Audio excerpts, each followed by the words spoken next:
पिछले 2 महीनों से सौरभ शर्मा मध्य प्रदेश की सुर्खियों में है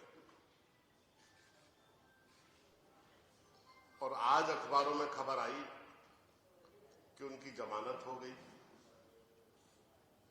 और साथ में यह भी लिखा था कि लोक आयुक्त ने 60 दिन तक उनका चालान पेश नहीं किया, जो आधार बन गया उनकी जमानत का। सौरभ शर्मा की जमानत लोकायुक्त,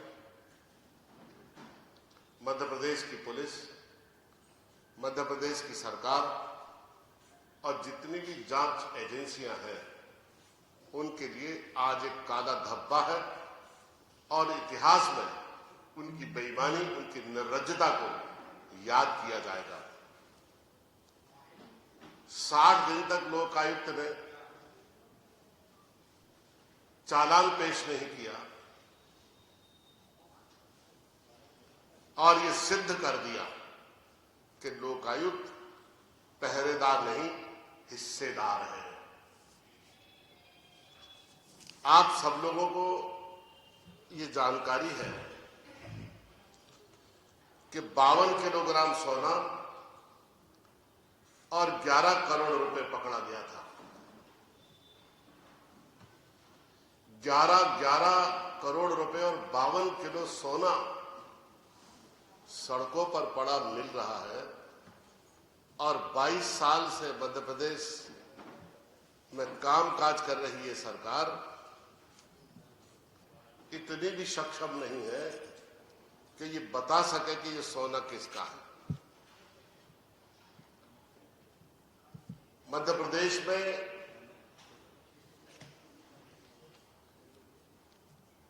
जो कार्यप्रणाली है लोकायुक्त की, इसकी जितनी भी आलोचना की जाए कम है। 576 मामले ऐसे हैं मध्य प्रदेश में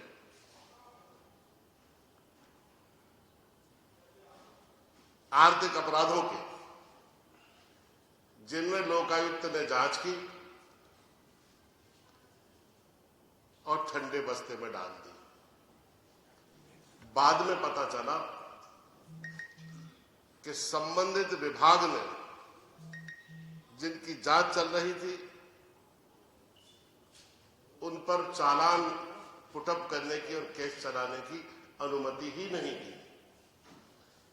अगर आप सरकार आर्थिक अपराधों पर मुकदमे चलाने की, उन्हें दंडित करने की अनुमति नहीं देता है, तो मैं मध्य प्रदेश की सरकार से यह पूछना चाहता हूं कि लोकायुक्त संस्था आपने क्यों बनाई और लोकायुक्त संस्था का औचित्य क्या है। सौरभ शर्मा की जमानत ने पूरे सिस्टम को हिलाकर रख दिया। एक तरफ पूरे भारतवर्ष में जो विपक्षी पार्टियों के बड़े बड़े नेता हैं, इंक्लूडिंग चीफ मिनिस्टर, उनकी जमानतों के लाले पड़ जाते। दिल्ली के एक मुख्यमंत्री की 2 साल तक जमानत नहीं होती, एक मंत्री की, दिल्ली के उप मुख्यमंत्री की 6 महीने तक जमानत नहीं होती और सौरभ शर्मा एक सिपाही की 60 दिन में जमानत हो जाती है, जो रंगे हाथों पकड़ा गया है उसकी।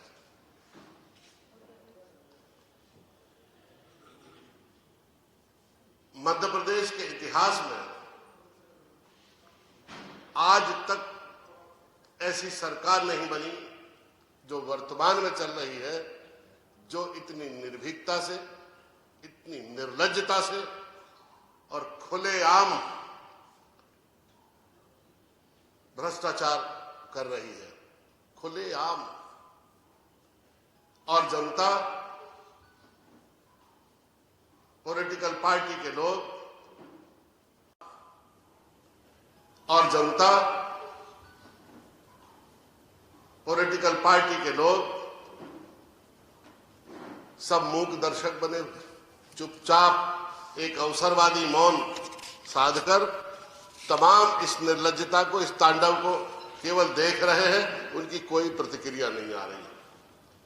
आज सौरभ शर्मा पर इसलिए चर्चा नहीं हो रही है क्योंकि वक्फ संशोधन बिल आ रहा है।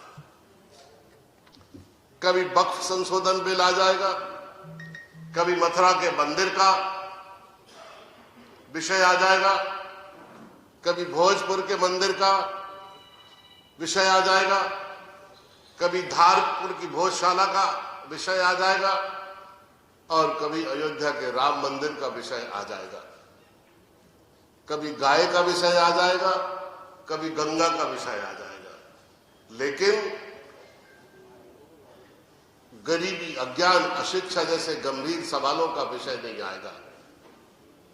बेरोजगारी, महंगाई और जीवन को स्पर्श करते हुए सवालों का विषय नहीं आएगा। कितनी चतुराई है कि निरंतर देश की जनता की आंखों में धूल झोंकते रहो। अपने हाथों से जनता की आंखों में ऐसा अंजन लगा दो कि जनता भी उनकी आंखों से इस देश को देखने लगे।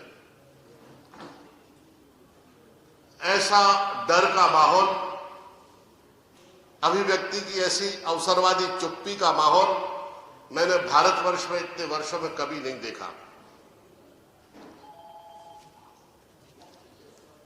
मैं मध्य प्रदेश की सरकार से ये पूछना चाहता हूं कि सौरभ शर्मा के मामले में 60 दिन तक चालान पेश नहीं होने का क्या कारण है? किन कठिनाइयों के कारण आपने चालान पेश नहीं किया और ऐसी क्या मजबूरी थी कि 60 दिन तक आपने चालान पेश नहीं किया और इतने बड़े आर्थिक अपराधी की जमानत हो गई? मैं पूछना चाहता हूं कि सौरभ शर्मा की जांच जब आधी हो गई तब जयदीप प्रसाद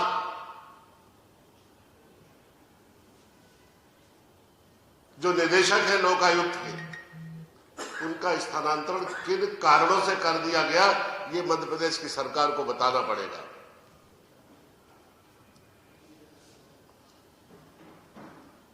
भ्रष्टाचार के मामले में मध्य प्रदेश में 576 मामलों में अभियोजन की अनुमति न देकर सरकार भ्रष्टाचारियों को क्यों बचाना चाहती है, ये इस प्रदेश की जनता जानना चाहती है।